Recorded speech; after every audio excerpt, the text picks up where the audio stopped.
شعب الجزائر أيها السادة شعب بسيط وطيب، لا ذنب له بما تقوله هذه الأبواق الإعلامية وهذه الحسابات الوهمية. حتى الرئيس الجزائري واجهة للأسف تم استغلالها لمهاجمة الإمارات دون دليل أو برهان، وسرعان ما يصطلح الحال بإذن الله ويعتذر الرئيس الجزائري نفسه عن هذه التصريحات ويطلب الرضا. الشعب الجزائري شعب مسكين يسعى لكسب رزقه يوميا. الجزائر بلد ينخره الفقر ويعمه الفساد ونهب الثروات. كان الله بعون الجزائريين. لا يمكن لنا إلا أن ندعو الله في العشر الأواخر من رمضان لأن ينقذ الجزائر وأن يلطف بحال شعبه وحال كل المنكوبين. الجزائريين شعب طيب، شعب مسكين، شعب لا علاقة له بكل هذه الخزعبلات والأكاذيب التي تتصدى لها الأبواق الإعلامية الإخوانية في الجزائر أو المتأيرنة الآن نتيجة التبعية للأسف لنظام الملاهي. باقي دولة لما نسميها دويلة، يعني باقي زعبطوا هكا وهو يدخلونا في انتخاباتنا الأولى والثانية، دخلوا في هذه أو يتهدوا احنا دوك نفقروا هم غير بالتحكيم الدولي. روح حكم روح، تخلينيش ندم على النهار اللي عرفناكم فيه.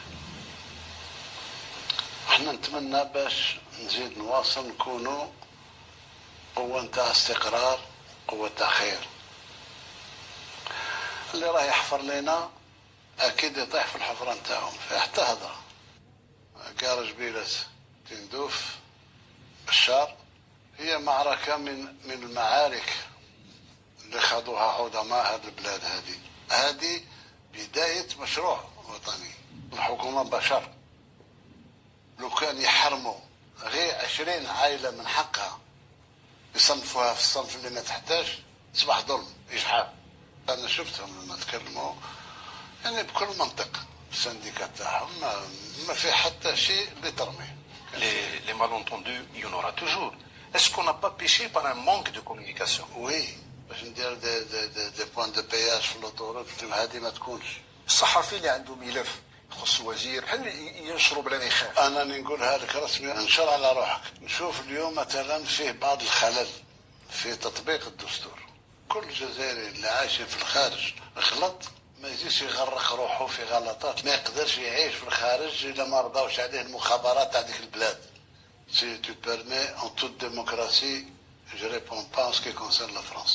Les États-Unis, dont nous sommes contents, ils sont contents de nos relations aussi.